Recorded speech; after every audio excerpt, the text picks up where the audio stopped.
welcome back to Blaze TV. Ed Kimberley and Stu Coles, your hosts as always. And a guest on this edition, Blaze head coach Danny Stewart.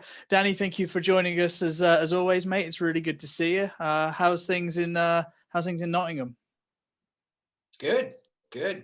Just we had a bit of a rest day today in preparation, obviously with a quite demanding schedule. So the guys dragged themselves in this morning, and it was quite evident that we needed it. So we just had optional ice, and the physio guys were set up and treating a lot of guys, and a lot of guys were at the rink stretching and light movements and stuff like that. A couple decided to go on the ice, and then we had a nice little video session for kind of recap our last game and looking ahead to Nottingham. Obviously, it made things a little bit easier in preparation that we had just played them in our last game.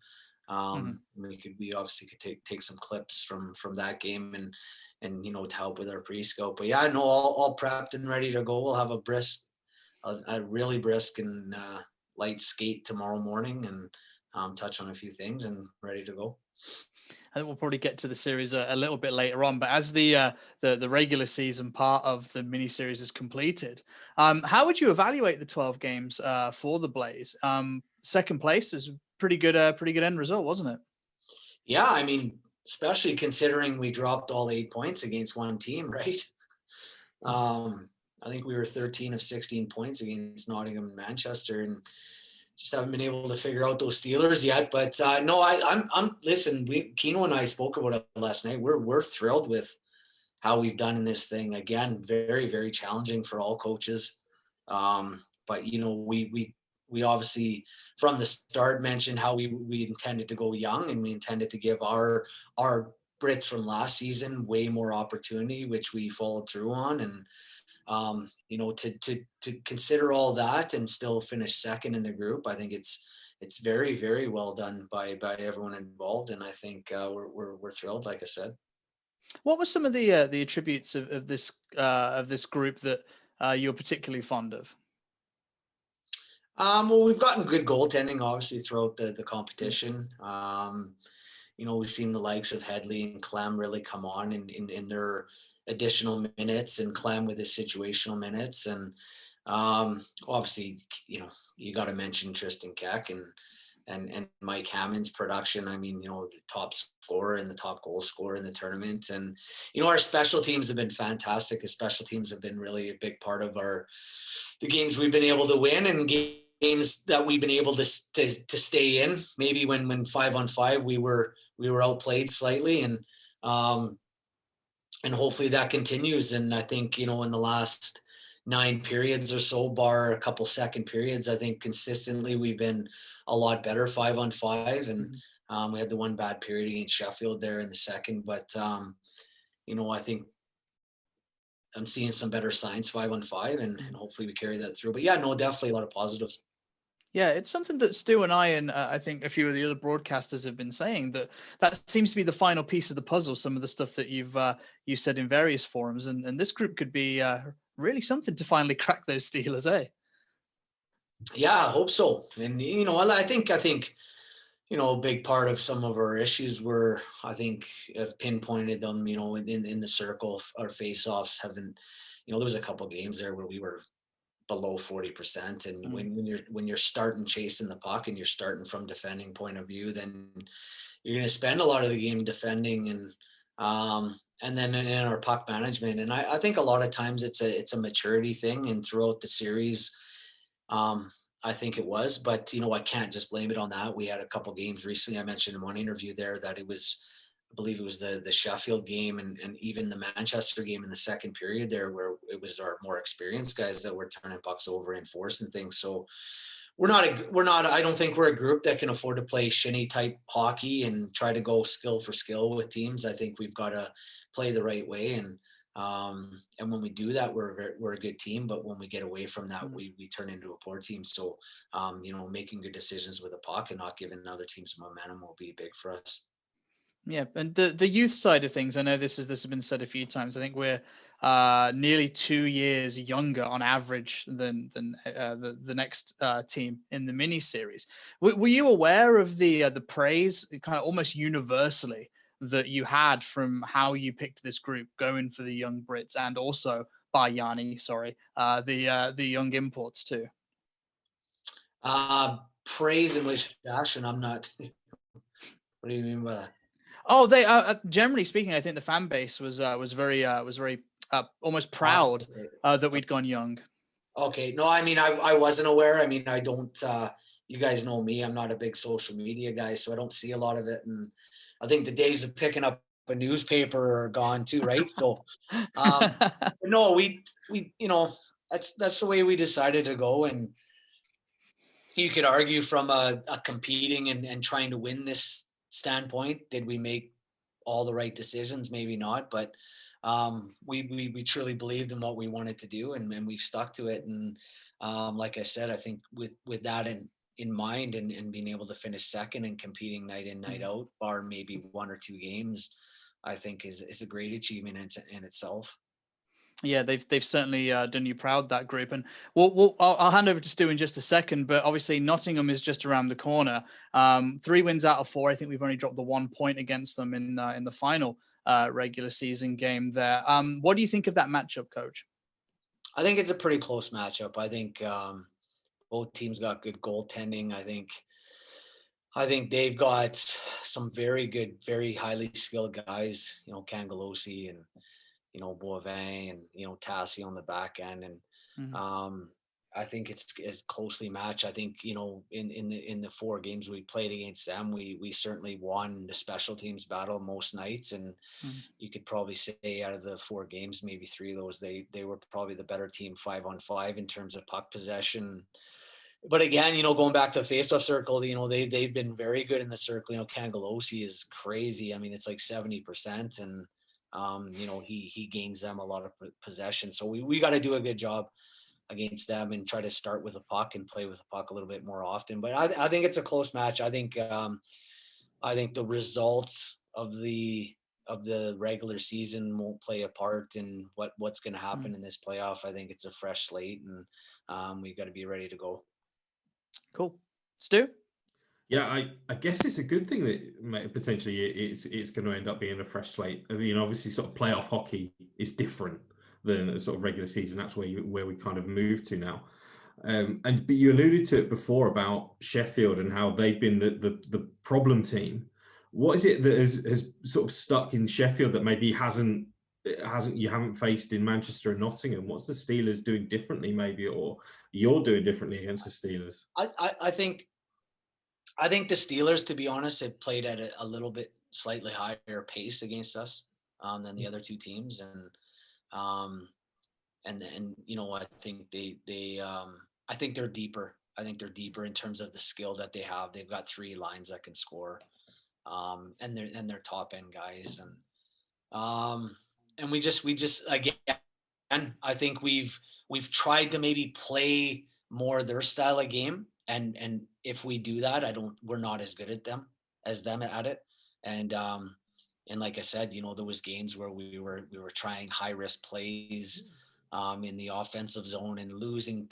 I call it one and done. You go down one attack and you're out, and they're on the attack, and we were one and done a lot against them, and then all of a sudden find ourselves back checking 200 feet and then having to defend down after 30-40 seconds, and not clearing pucks out of our end and trying to be too cute out of our end, and then log in more minutes defending in our zone again. So we just haven't played smart, and I'm not taking anything away from them. They're a good hockey club, and then they put you on your heels a lot, but we certainly can do things a lot better. And one thing we've stressed the last probably week or 10 days has been trying to get as close to 60 minutes as possible, rather than playing a period here, a period there, or half a game. So in playoffs, I think the teams that can get close to 60 minutes and obviously take their chances, and goaltending will be key, and obviously special teams as always.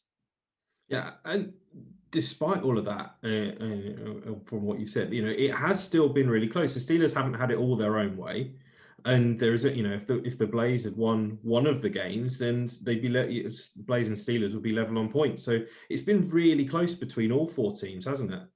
Yeah, it's been a great event in terms of that. I think most games, not really ever knowing what the result was going to be. And it's been entertaining. And, you know, we knew coming in that this was going to be, you know, a lot of guys weren't ready to go, and, you know, 3 days preparation. I think I said it before the tournament that we were expecting a lot of mistakes to be made and more goals. And, you know, it was a big reason why we signed Shane Owen, is that we, you know, I knew that was going to happen. So, you know, I think, you know, teams are starting to get on board a little bit now and on the same page. And, but, you know, essentially this has been like a 4-week training camp, really, and just using games to try and get guys on the right page. And it's been tough managing, you know, when to get back on the ice and practice and work on things you need to do, and balance that with getting guys rest and recovery time. So it's been I won't lie, and I'm sure every coach would agree, it's been a tough balance, because, you know, as a coach, you want to get back on the ice and work on those things, but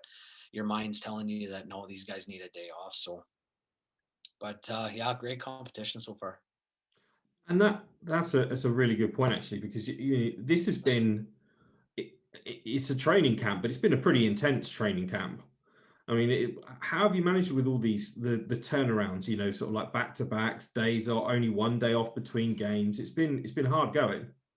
Yeah, I mean, obviously during the games, I think trying to roll 4 blocks as much as we possibly could.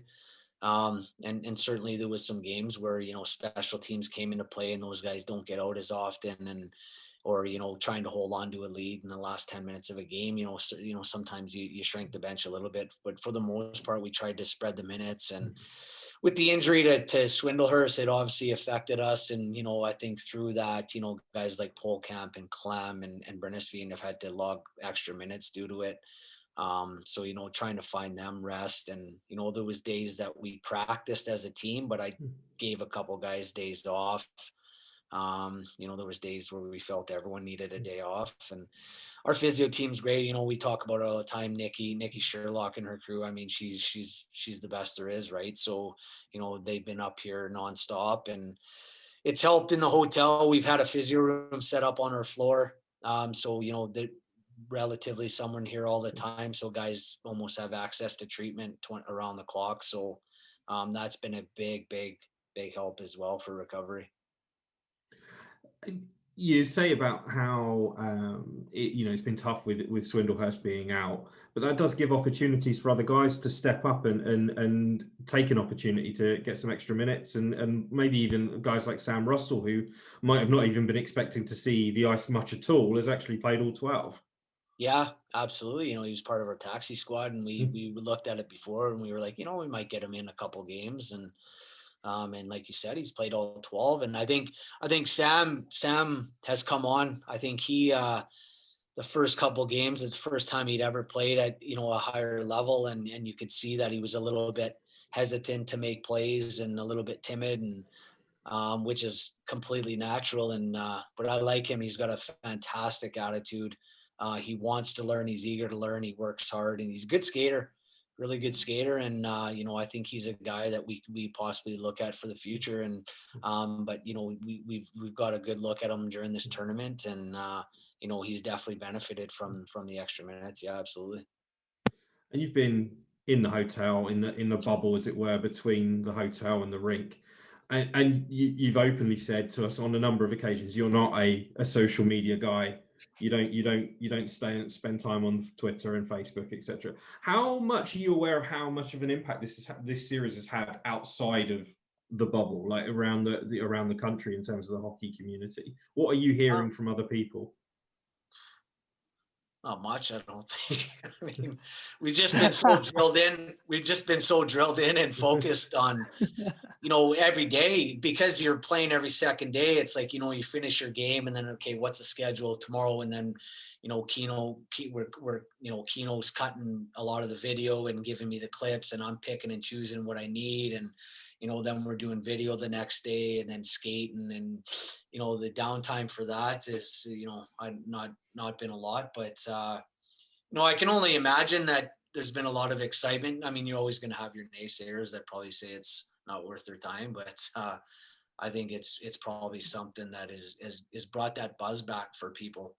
And even us coaches talking to one another, you know, and everything from the refs to the everyone involved. Todd Kalman's been a big part of the process here in Nottingham, and he's just loved it. And I think it's just given everybody that buzz back that we maybe not lost, but maybe went so long without that we forgot the feeling. And like our overtime win against Nottingham, I just somebody sent me the video clip, and I loved it because I sent it to some of my family and my friends back home and some former players, and they just said, "Oh God, I miss that." It's that feeling, and it's been a long time since we experienced it, so it's been good.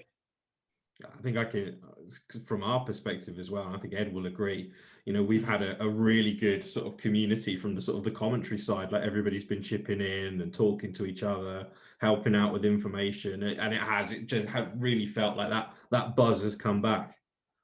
Yeah, no, that's good to hear. And, I think one thing that's important in that we wanted to do, and I remember saying it when I first came back, was, the culture isn't just of the Coventry Blaze, isn't just inside the walls of the dressing room. It's outside. It's everyone from staff to volunteers to the fan base to the city, and I think, after our last season and maybe even last couple seasons, we've kind of got that buzz back a little. I'd like to think so anyway. Maybe I'm being a bit biased, but I feel like it's there and people feel more involved now, and I think that's only a good thing.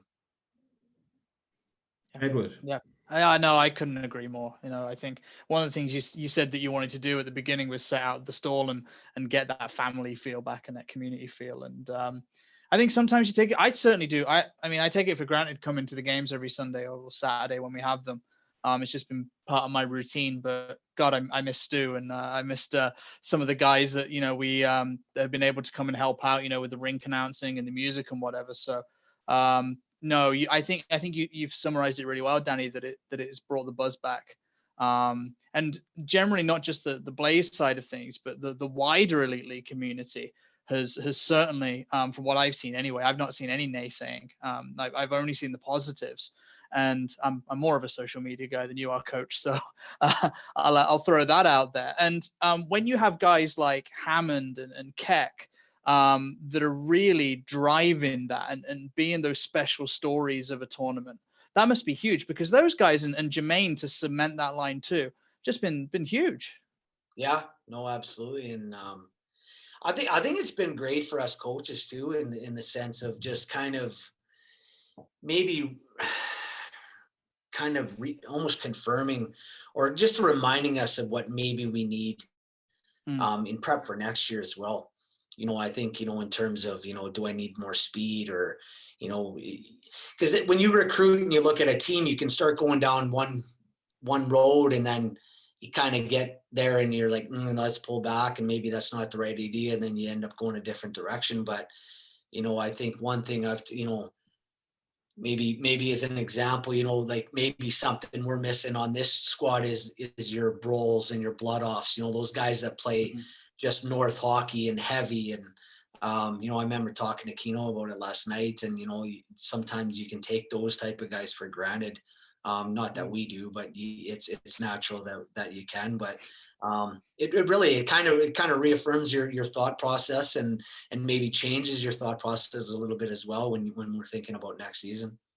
Yeah, no, and before next season, and I'll ask you a couple of questions about that in a second. How proud were you to see Headley and particularly Clements, because I know you guys are in-laws, to have their call-ups, because those two guys have been stellar, haven't they, and well earned. Yeah, absolutely. I was thrilled for him. Absolutely thrilled for him. And Boxy doesn't know yet, but I told him before he got the chance to.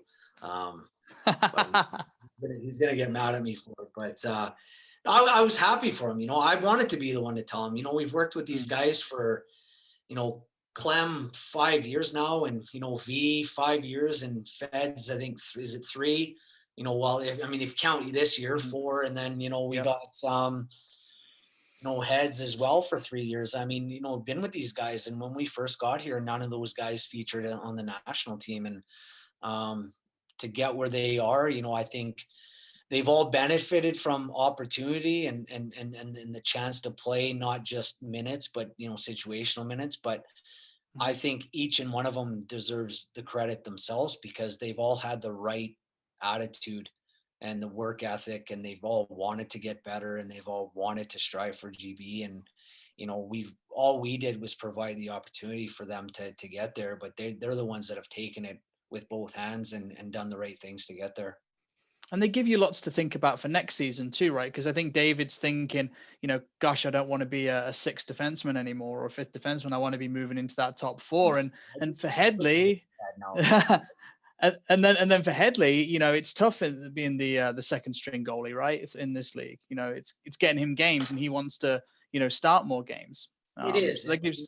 And is Jordan Headley a starter yet? We don't think that's quite there yet, but certainly when games get heavy next year after seeing him perform in this, and okay, maybe there'll be 6 extra imports in the league, compared to this, but there was a lot of breakdowns in this competition and a lot of skill with quality chances, and Head's played very good. So I think one thing you'll find is next year, I think due to this event and how we've seen him play, when games get heavy next year, we won't hesitate to give him a game. We won't hesitate, when maybe our starter has had an off night to get him out of there quicker and put Heads in. And, he's earned that right with how he's played in this event. For sure. Stu? So yeah, you've mentioned some of the guys, but another British guy who's kind of is taking a few more minutes is Alex Forbes, and he's kind of moved from forward back onto defense and has now been getting some regular shifts back there. Do you think he's found a home on the blue line? I would say a home. I think I still like him up front. But listen, I would take, in terms of maintenance and commitment, I would take 20 Alex Forbes. He's he'd do anything for the team. He's good work rate, and he loves coming to the rink every day. And when we asked Forbesy to drop back and try a little D, and he just no hesitation, and he's done a great job for us back there. Really good job. He keeps things simple. He plays heavy. He's a strong kid, and we still see him as a forward next season. But it obviously gives us a little bit more versatility within our lineup, knowing that if we get an injury back there, we've got an extra body that can drop back and play some minutes, and we won't maybe have those weekends where we're short a guy and we're playing 5D on a 3-and-3 or a heavy weekend. So it's huge for us. And like I said, another benefit from this event was getting that and getting him minutes there. And I think it's been a great benefit for us as well, but his career as well. Having that versatility brings value to him as well. If you think of sort of like the maybe some of the successful Blaze teams in the past, they've always had guys like the Tom Watkins or the Russ Cowleys who could flip either way and play forward or D. I think, if I recall rightly, Danny, you had some time on defense as well for the Blaze at one point. I played little more when I went to play full year D in Newcastle, and then a lot back and forth in Fife. But I did a little bit in Coventry as well. Yeah, and every team needs those sorts of guys, don't they?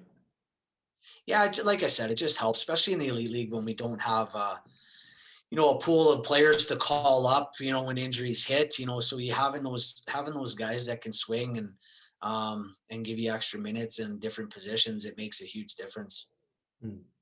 And we've spoken to you on past seasons and interviews, and you've maybe lamented some of the special teams that the Blaze have had. And specialties are hugely important, but this time round, the Blaze in this little series, the special teams have been amazing, haven't they? Yeah, no, and I think we don't need to dig up the past, do we, Stu?